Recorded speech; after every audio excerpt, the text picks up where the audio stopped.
Como é que ela funciona? Primeiro a gente tem a teoria, ó. O resultado é esse aqui, né?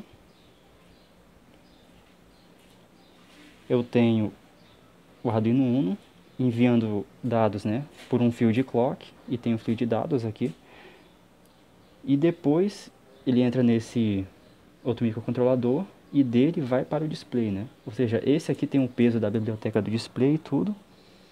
E quem faz a coleta de dados e tal, e os cálculos é o Arduino Uno. Ou seja, a tarefa que compete a ele, e ele só manda para um outro microcontrolador fazer o resto, né? Que é mostrar os dados aqui. Então, beleza. Quando aparece um dado novo, ele está atualizando, né? Ou seja, cada vez que aparece um número, eu tenho um trem de pulsos assim, ó. O que acontece? O clock ele não é contínuo. Ele tem uma vaga aqui, ó. Assim como vocês podem ver no osciloscópio, ó. Onde era para continuar normal assim, ele tem uma vaga. E essa vaga sinaliza o quê? O início da leitura, ó. Ele começa a ler daqui. Então aqui eu tenho uma vaga de meio ciclo, né? Então beleza, ele mede isso daqui e a partir daqui ele começa a fazer a leitura, ó. Então aqui eu tenho 3 bits e 3 bits. Você pode dividir como quiser aqui, né? Inclusive, se você quiser colocar A, B, C, N slots, né? Pode ser aqui, ó. Então beleza. Esse primeiro eu tenho 2 elevado a 0, esse outro 2 elevado a 1 e 2 elevado ao quadrado. Como são 3 bits, só vai até 2 elevado a n menos 1. E aqui é outro de 3 bits também. Apenas para você entender como é que acontece aqui. Beleza, no fio de dados, esse outro aqui, ó, ele vai ter nível lógico alto ou nível lógico baixo. Se tiver com nível lógico alto, eu vou multiplicar o 2 por 1. Se tiver com baixo, multiplico o 2 por 0. E dessa forma eu consigo fazer a contagem, né, de 0 até um número que eu quiser, dependendo da quantidade de bits. No caso, aqui só vai até 7, né? 3 bits só vai até 7. Então, eu tenho 1 mais 2 mais 0. Por quê? 2 vezes 1 dá 2, né? 2 elevado a 0 dá 1. Beleza, nível lógico alto. O próximo tem alto também. Então, 2 vezes 1 elevado a 1. Então, ficou 2 aqui, né? Porque 2 elevado a 1 é 2. E aqui eu tenho 2 elevado a 0. 2 elevado a 0 dá 0. Então, elevado a qualquer coisa, ele vai dar 0. Por isso que tem 0 aqui, ó. Então, só ficou 1 mais 2 igual a 3. Beleza. Aqui eu tenho a mesma coisa, só que em todos os bits eu tenho um nível lógico alto. Então, todos eles eu tenho 2. Aí ficou 1 mais 2 mais 4, né? 2 elevado ao quadrado dá 4, igual a 7.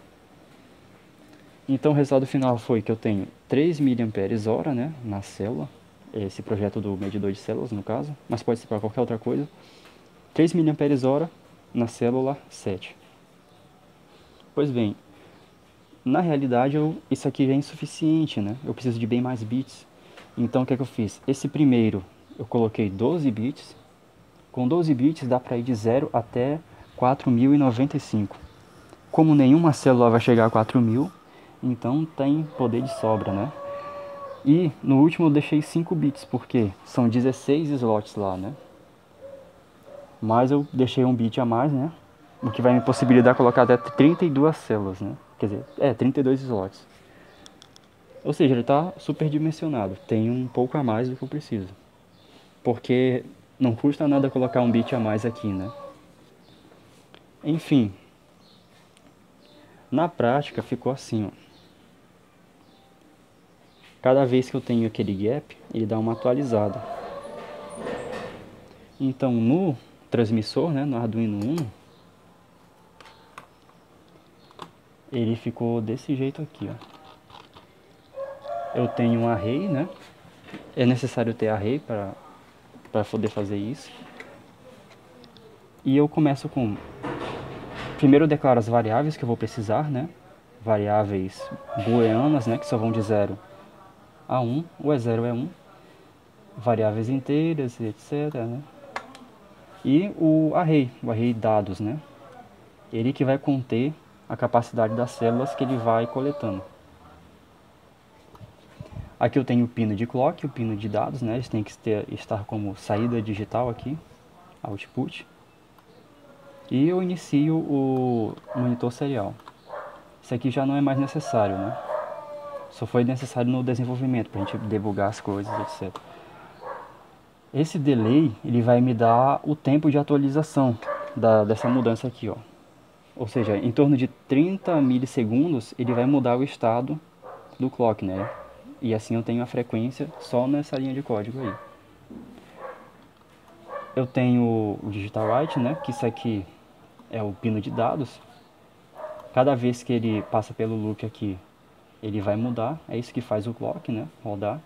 E quando chega, por isso que eu tenho A igual a exclamação A, ou seja, A é igual a ele invertido. Aí fica 01, 01, 01.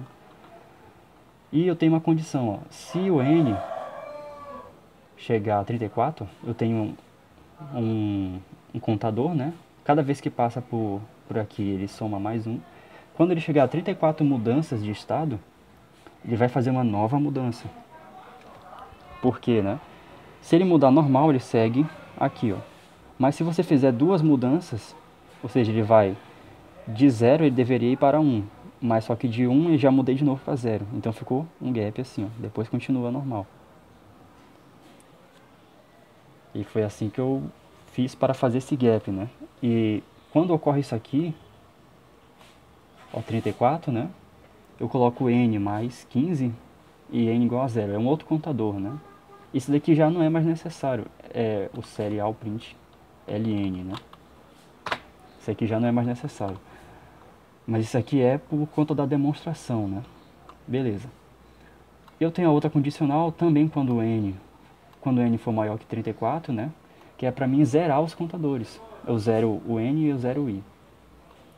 Tenho outros contadores aqui no meio, né? Para fazer isso funcionar. Beleza. Eu tenho uma outra condicional que quando A for igual a 1, ou seja, quando o nível lógico for alto aqui, né? Quando é 1 é alto, quando é 0 é baixo. Quando eu tiver com o nível lógico alto, ele vai chamar a função conversão, que é ela que vai converter um número decimal, né, para binário e transformar nos pulsos de dados. E daí eu joguei, né, 3001 e n. O n é o número da célula, né, por isso que eu tenho esse contador, ó, n mais mais. Então a célula no slot 1 vai ser a célula 1 e o valor dela vai ser 3001 mais n, né? Ou seja, apenas para fazer uma demonstração, já que quem pode coletar o valor das células é o Arduino Mega ali, né? E não esse aqui de testes. Então eu tenho que portar esse código para lá e colocar os dados aqui, ó, jogando nessa função conversão. Beleza, ele chamou a função conversão é essa daqui. Tem o int mAh, né? A célula e o int célula. Esse célula é se é a célula 1 ou é a célula 16, nesse intervalo. Beleza? Então tem uma condicional, ó. Se o n for igual a 1, o quociente é igual a mAh. Ou seja, o que eu estou fazendo aqui? Eu estou convertendo o número decimal para binário. Então, isso aí é um assunto à parte, né? Você pode procurar até no Google se quiser. Como converter o número decimal para binário? Daí eu utilizei isso para fazer esse código, né? Essa parte aqui. Essa aqui é a parte dos mAh. E a partir dos 12 bits, né? Esse i, ele marca a quantidade de bits.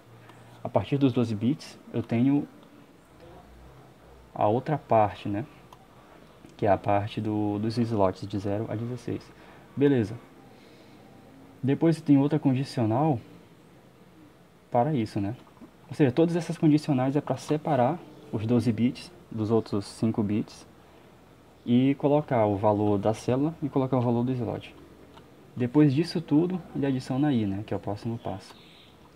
Ele faz isso daqui 16 vezes e quando atinge 16, ele para e reinicia o negócio. Que é essa parte aqui, ó. Cadê? Aqui, ó. Só que não é bem 16, né? É 16 interações aqui menos essa daqui, né? É por isso que eu tenho que fazer 34 ali, né? Ou seja, isso aqui teve uma hora que foi tentativa e erro, até dar certo, né? Até eu bater essa lógica. Eu fiz assim, né? Eu pensei esse programa e fiz ele desse jeito, o transmissor. E aí, beleza.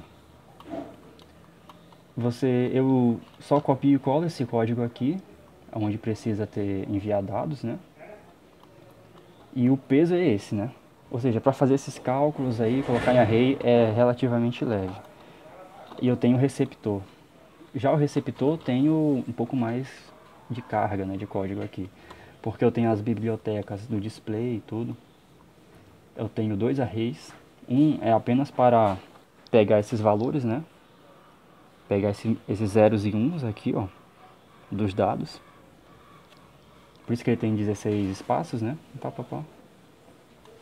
E aqui eu tenho o array dos miliamperes hora, que eu tenho que colocar nele para depois jogar no display. Aqui, ó.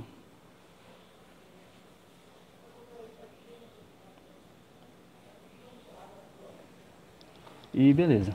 Tem outros contadores também, vários contadores. Vem mais código aqui. Aí beleza. O que é que me interessa a partir daqui, né? Eu tenho esse T micros aqui, né? Ele vai servir para medir o tempo. No caso, o tempo que eu me refiro é esse aqui, ó. Você consegue ver nos cursores, né? Ou seja, o tempo necessário para ele de um nível lógico, de uma rampa de subida até a outra, é de 90 milissegundos. Então eu preciso desse tempo e para isso eu utilizei a função micros aqui e a interrupção, ó. Por isso que eu tenho ataque e interrupt. E a função é subida. Ele mede o que? A subida da onda. Então vamos lá. Aqui eu tenho o início, né? Ó, maior do que 85 e menor do que 95, ou seja, eu deixei um espaço aí. Eu tenho um espaço, como o 90 fica